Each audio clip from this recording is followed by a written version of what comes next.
Maybe you forgot to report some income or realized you could have claimed a credit you initially missed.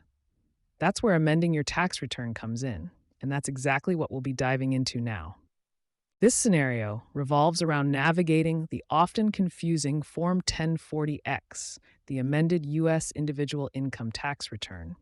We've heard from a listener, let's call them Taylor, who's a bit lost in the weeds trying to figure out how to accurately report original versus corrected amounts and what supporting documents to include. Sam, our tax expert, is here to guide us through it. Amending a return can feel daunting, but with a clear understanding of the form, it's manageable. Absolutely. So let's jump right in. What are the key sections of Form 1040X, and what common mistakes should filers avoid?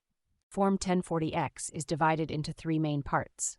The top section asks for your basic information, like name, social security number, and the tax year you are amending.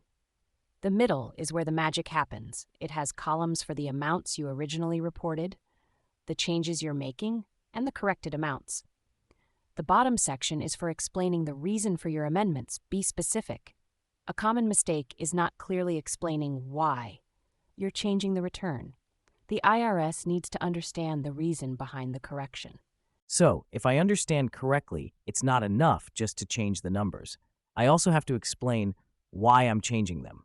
Exactly, Taylor. Think of it like a math problem. You need to show your work. Let's say you forgot to report income from a 1099 NEC.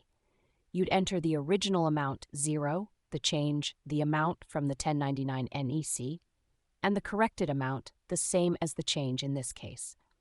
Then you would explain in the bottom section, income from 1099 NEC not included on original return. That's a great example, Sam.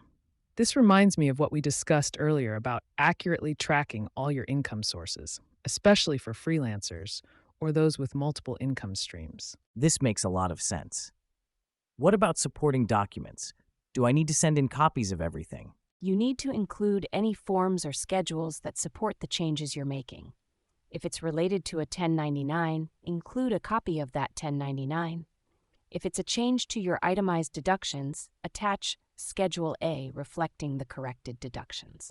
Our second question was about resources. Are there free resources or software available to assist with completing Form 1040X accurately? Yes, the IRS website is your best friend here. They have detailed instructions, FAQs, and even a fillable Form 1040X. Some tax software programs also offer assistance with amending returns. So, if I'm changing something simple, like adding a missing W-2, I could potentially do this all myself using the IRS website. Absolutely. For more complex situations, though, particularly if you're dealing with multiple changes or unsure about the implications, it's always wise to consult a tax professional. Great points, Sam. To recap, remember the three main sections of Form 1040X: your information, the changes, and the explanation. Be clear and concise in your explanation and include all necessary supporting documents. Now, once you've completed the form, you have a couple of options for submitting it: e-filing or mailing it in. In our next segment, we'll explore the pros and cons of each method to help you choose the best approach for your situation.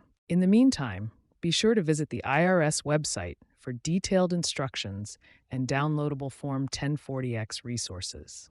You'll find everything you need to confidently tackle this process.